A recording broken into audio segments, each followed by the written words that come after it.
کہ ہمارے یہاں طلباء کو 60-70 طلباء بھی لے گئے یہ قیدی جیلی یہ کہ فوجی حضرات، اور مجھے بھی لے گئے. تو جو بات میں آپ کو بتانے والا ہوں وہ لمحہ فکریہ ہے، لمحہ فکریہ ہے، لمحہ فکریہ ہے. ہم لوگوں کو ڈوب مرنا چاہیے، سمجھے. چونکہ اللہ کا احسان ہے، شاید جس طرح حدیث سے میرا شدھ بدھ ہے شاید آپ کے بزرگوں کا نہیں ہے. اس کی وجہ یہ ہے کہ ایک آدمی بخاری کا ایک حصہ پڑھا رہا ہے 50 سال سے پڑھا رہا ہے، یا 3 آدمی بخاری پڑھا رہے ہیں. تو میں نے بخاری حفظ 1417 میں میں نے بخاری حفظ کیا. اگرچہ مجھے میرا استاد یہیں ہے، اب وہ مکہ چھوڑ کر کے 30-40 سال کے بعد یہیں آ گیا، منگو پیر میں رہ رہا. یہاں آیا بھی تھا، میں نے دستار بندی کے موقع پر لوگوں کو بتایا بھی کہ آپ اس سے پوچھ سکتے ہیں. 1.5 مہینے 2 مہینے میں میں نے حفظ کیا. تو اب مجھے اگر یاد نہیں ہے، لیکن مجھے استحضار جتنا ہے وہ آپ کے کسی استاد کو نہیں ہے. اس کی وجہ یہ ہے کہ چونکہ میں یاد کر چکا ہوں وہ، اور اس کا بھی مجھے پتہ چلتا ہے کہ یہ لفظ بخاری کی کس جگہ پر ہے، کس جگہ پر ہے. اور اس روایت میں پہلے جو گزر گئی اس میں یہ لفظ تھا اور یہاں نہیں ہے، یہاں کوئی اور لفظ ہے. اس کا ادراک شاید کوئی کرتا نہیں ہے. اس کی وجہ یہ ہے کہ چونکہ میں نے 1.5 مہینے میں یہ پورا حفظ کیا تھا. جو بات میں آپ سے عرض کر رہا ہوں وہ یہ فوجی لوگ جو ہمیں لے گئے نا، تو طلباء کو بھی غریبوں کو اذیت میں رکھا. آنکھیں بندی ہوئی تھیں اور تھوڑی دیر کے لیے میری آنکھیں بھی باندھی، لیکن ایک آدمی آیا اور وہ مجھے لے گئے فوجی میجر کے پاس. تو اس میجر نے کہا کہ آپ عالم ہیں؟ میں نے کہا میں ڈاکٹر ہوں. اس لیے کہ عالم، حافظ، مفسر، محدث کو یہ لوگ جانتے ہی نہیں، اور عربوں کے ہاں بھی یہی ہے. تو میں نے کہا میں ڈاکٹر ہوں، PhD ڈاکٹر ہوں. اچھا، تو میری آنکھیں بندی ہوئی. PhD ڈاکٹر، آپ نے کس سبجیکٹ میں یہ ہے کہ ڈاکٹریٹ کی ڈگری حاصل کی ہے؟ میں نے وہ بتا دیا کہ فلانا مضمون ہے فلانا.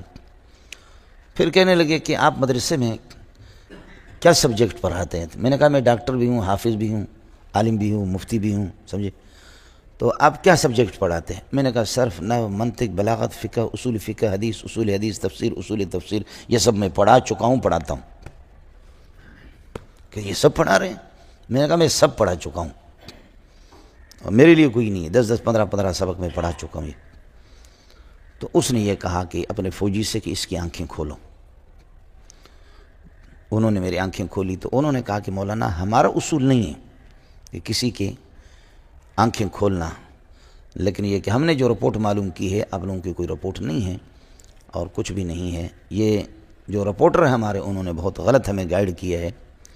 یہ پھر کہنے لگے کہ آپ تفسیر بھی پڑھاتے ہیں؟ میں نے کہا تفسیر، حدیث میں سب پڑھاتا ہوں، پڑھا چکا ہوں. تو کہنے لگے کہ اصل تفاسیر دیکھیے لاکھوں کی تعداد میں. ہاں، پہلی بات انہوں نے کہا کہ تفسیریں کتنی ہیں کل؟ میں نے کہا آج سے 22-23 سال پہلے جو سروے ہوا تھا، جو تحقیق ہو گئی، وہ یہ ہے کہ اس وقت 2.5 لاکھ تفسیریں تھیں، اور اب یہ ہے کہ 3 لاکھ تک تقریباً پہنچی ہوئی ہیں. کہا ویری گڈ. پھر کہنے لگے کہ کتنی زبانوں میں؟ میں نے کہا 700 زبان. Very good. ویری گڈ کہتے، پتہ نہیں کیا کہتے، ویری گڈ. پھر کہنے لگے کہ اصل تفاسیر کیا ہے؟ تو میں نے کہا کہ تفسیر ابن کثیر ہے، روح المعانی ہے، اور مدارک ہے، اور اللہ کا تفسیر کبیر ہے. یہ 4 تفسیریں اصل ہیں. کہنے لگے نہیں. میں نے کہا یہی 4 تفسیریں اصل ہے، باقی ان کے دائیں بائیں گھومتے پھرتے ہیں. کہنے لگے نہیں، یہ بات تو آپ ٹھیک کہہ رہے ہیں کہ یہ 4 اصل ہیں، لیکن ایسی تفسیر بتاؤ جس میں مفسر کی بکواسات نہ ہوں، صرف اللہ رسول کا کلام. اور تفسیر القرآن بالقرآن ہو یا تفسیر القرآن بالحدیث ہو، مفسر کی تحریفات اس میں داخل نہ ہوں، اور مفسر کی زبان نہیں چاہیے، ہمیں چاہیے اللہ رسول. اس بارے میں کوئی تفسیر؟ میں نے کہا تفسیر ابن کثیر ہے صرف. کہا ویری گڈ. دیکھیں نا، اب ایک فوجی جا کر کے اس نتیجے پہ پہنچا ہے جس نتیجے پہ علامہ انور شاہ کشمیری پہنچا. یہ ڈوب مرنا چاہیے ہم لوگوں کو، سمجھے، اگر بشرطے کہ حیا ہو ہمارے پاس. تو کہنے لگے کہ ہاں، کہنے لگے کہ مولانا واہ، لیکن میں نے اس تفسیر ابن کثیر کا بالاستیعاب 3 مرتبہ مطالعہ کیا، لفظ بلفظ مطالعہ کیا. میں نے کہا آپ نے عربی پڑھی ہے؟ کہا کہ نہیں. میں نے کہا اردو ترجمے کا آپ نے مطالعہ کیا ہوگا؟ کہا ہاں. میں نے کہا کہ کس ترجمے کا؟ جوناگڑی کی ترجمہ کا. کہا. میں نے کہا وہ پرلے درجے کا منحوس ہے، اس نے تحریف بھی کیا ہے اور اس نے یہ ہے کہ کاٹا ہے صفوں کے صفحات، اس نے یہ ہے کہ غائب بھی کیا ہے، جس کا ترجمہ اس کو نہیں آیا اس نے تحریفات بھی کیے، اور وہ جاہل ابن جاہل ہے، بالکل غلط ہے وہ ترجمہ، سمجھے؟ کہا اچھا؟ پھر انہوں نے بتایا کہ میرے دادا دیوبند کے فاضل تھے، سمجھے؟ اور بہت سی چیزیں پھر بخاری کی وغیرہ کی بہت کئی چیزیں مجھ سے پوچھتے رہے۔ گزارش یہ تھی کہ اللہ آپ کا بھلا کرے کہ یہ لوگ کتنے معلومات ہیں ان کے، یعنی آپ یقین کریں کہ بخاری کے غزوات اور یہ چیزیں اللہ آپ کا بھلا کرے سیرت بالکل ان کو مستحضر تھی، لیکن اللہ کا احسان ہے چونکہ میں تو پڑھاتا ہوں، ایک کتاب تو نہیں پڑھاتا، وہ سارے حدیث کی کتابیں ہمارے سامنے سے گزر جاتی، تو تھوڑا سا خاکہ ہمارے ذہن میں ہوتا ہے، بشرطے کہ عام مولوی اس طرح نہیں کر سکتا، اس کے لیے بہت مشکل ہے۔ یا بخاری کے ایک آدھا حصہ پڑھا رہا ہے 20 سال سے 25 سال سے 30 سال سے، اس کو کیا پتہ ہوگا کہ دوسرے حصے میں کس ہے؟ بخاری ترمذی کا ایک حصہ پڑھا ہے، اس کو کیا پتہ کہ دوسرے حصے میں کیا، باقی کتابوں میں کیا ہے؟ یہ تو مسئلہ ہوتا ہے، آدھا تیتر آدھا بٹیر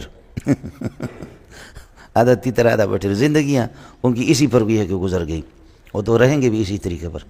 لیکن میں حیران ہو گیا کہ اس فوجی کو اتنے معلومات تھے، اور پھر حضرت دامت برکاتہم العالیہ تشریف لائے، اس کے بعد خیر انہوں نے ہم سے معذرت کی، کہنے لگے کہ ہم بہت شرمندہ ہے، بڑا اکرام اور احترام میرا کیا انہوں نے، ایئر کنڈیشن کمرے میں پھر مجھے منتقل کیا اور آئس کریم وغیرہ منگاتے رہے، بہت معذرت کی، اور کہنے لگے ہمیں جو گائیڈ کیا گیا تھا غلط رپورٹنگ ہو گئی تھی اور اس پر میں معذرت چاہ رہا ہوں۔ پھر حضرت جیسے قاری عثمان وغیرہ یہ تشریف لائے، تو قاری عثمان سے اس نے کہا کہ مولوی تمہارے دیکھے لیکن ایسا مولوی نہیں دیکھا، میرا بھی مطالعہ کتابوں کا، میں نے بہت سے مولوی دیکھے، صرف امامت اور خطابت کی حد تک ہے، باقی تمہارے مولوی ایسے بھی نہیں ہیں۔ تو قاری عثمان نے بھی ماشاءاللہ صحیح جواب دیا، اس نے کہا میں بھی کسی مولوی کے لیے اس طرح دوڑ نہیں کرتا جس طرح اس کے لیے آپ کے پاس آیا ہوں، ہم بھی آپ کے پاس اس طرح آئے ہیں، وہ اسی کے لیے تو آ گئے ہیں۔ گزارش یہ تھی کہ ایک داڑھی منڈے لوگوں کو ان کو کتنے معلومات ہیں، لیکن اللہ تعالیٰ مجھے اور آپ کو یعنی قبول فرمائیں، ہمارے پاس تو ٹچ موبائل ہے اسی میں ہماری زندگی گزرتی ہے، ہمیں کیا ضرورت ہے بولے سر۔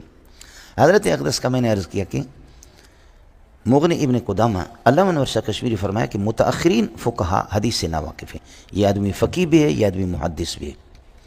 اس کی کتاب قواعد الفقہ بھی ہے ابن قدامہ کی، ان کی کتاب اللہ آپ کا بھلا کرے ایمانیات میں بھی ہے، اعتقادیات میں، اور حضرت کی ایک کتاب ہے حوار مال اشعری، ایک اس کا حوار ہے اشاعرہ اور ماتریدیہ کے ساتھ، وہ مستقل ایک کتاب یہ ہے کہ چھپی ہے، اور یہ روضۃ الناظر و جنت المناظر یہ بھی حضرت کی ہے ابن قدامہ رحمۃ اللہ علیہ کے۔